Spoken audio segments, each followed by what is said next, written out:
Assalamualaikum warahmatullahi wabarakatuh. Saya Lukman Hakim, mahasiswa Universitas Darul Ma'arif, Prodi Pendidikan Bahasa dan Sastra Indonesia. Di sini saya akan menjelaskan tentang teks eksposisi. Pengertian teks eksposisi.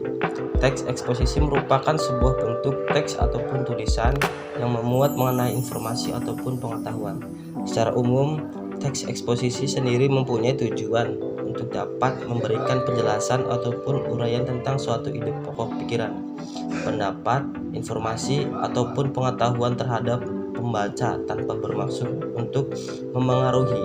Hal ini juga membuat tujuan teks dari eksposisi, yaitu untuk memberitahukan sebuah informasi ataupun pengetahuan berdasarkan pada fakta yang sesuai dengan sudut pandangan tertentu. Pola pengembangan teks eksposisi. Berikut sebuah pola yang bisa digunakan di dalam pengembangan bentuk teks eksposisi. Pertama, pola umum khusus. Ide pokok bagian teksnya akan ditempatkan pada bagian awal paragraf, yang kemudian diikuti juga dengan ide-ide penjelas. Pola demikian itu dikenal dengan paragraf deduktif. Ide-ide penjelasnya berupa perinci dari ide umum yang telah dikemukakan sebelumnya. Yang kedua, pola khusus umum. Hal-hal yang bersifat khusus itu diikuti juga oleh uraian yang bersifat umum. Bagian terakhir di dalam bagian teks ini berfungsi juga sebagai simpulan ataupun rangkuman dari pendapat-pendapat yang telah dikemukakan sebelumnya. Yang ketiga, pola ilustrasi. Sebuah gagasan yang terlalu umum akan membutuhkan ilustrasi yang konkret. Ilustrasi tersebut dapat berfungsi juga untuk membuktikan suatu pendapat. Dalam hal ini, pengalaman-pengalaman pribadi adalah bahan ilustrasi yang paling efektif dalam menyajikan sebuah kebenaran pada suatu gagasan. Yang keempat, pola perbandingan. Untuk dapat meyakinkan suatu pendapat, kamu bisa melakukan sebuah perbandingan.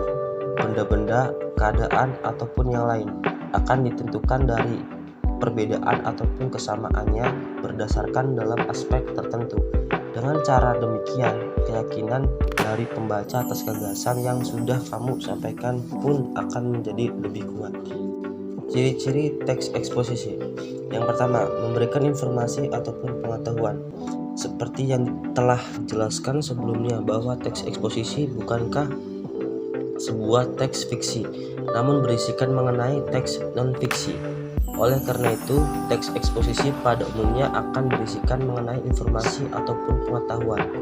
Informasi yang diperoleh dari teks eksposisi dapat menambahkan wawasan kita, serta menerapkannya ke dalam kehidupan sehari-hari. Yang kedua, menggunakan bahasa yang baku. Dikarenakan termasuk dalam teks non-fiksi serta isinya berbentuk informasi ataupun pengetahuan, maka penulisan dari teks eksposisi akan menggunakan bahasa yang baku. Dalam hal ini, bahasa baku yang dimaksudkan seperti kata-kata yang sudah sesuai dengan KBBI, kalimat yang sudah sesuai dengan PWB, dan lain sebagainya. Yang ketiga, berisi tentang sebuah fakta.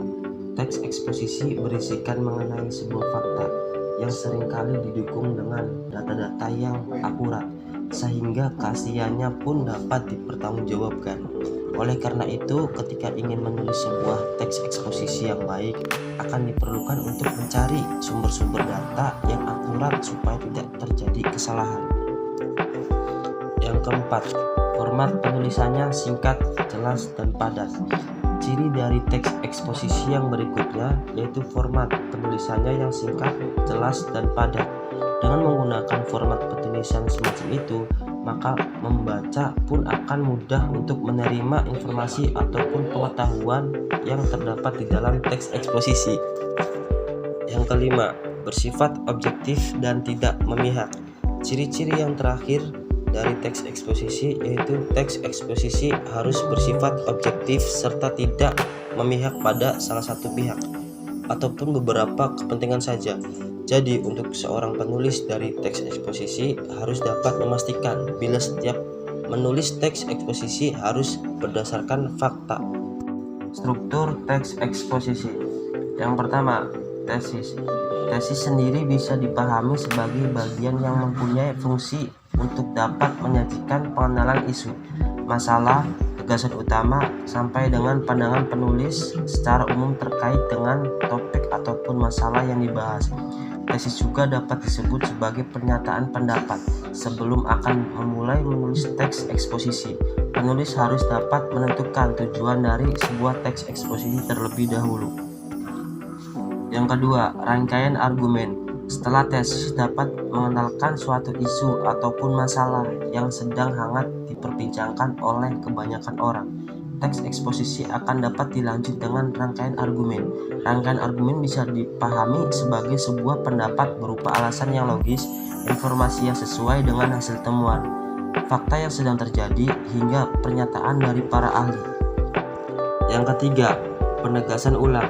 Setelah penulis akhirnya menyampaikan isu ataupun masalah serta telah didukung oleh berbagai macam alasan ataupun pendapat yang sesuai dengan fakta, berikutnya akan disajikan bagian penutup atau simpulan. Tujuan dari penegasan ulang sendiri yaitu memberikan sebuah penegasan terhadap pendapat, sekaligus untuk menyajikan simpulan serta saran terhadap keseluruhan dari masalah yang dibahas.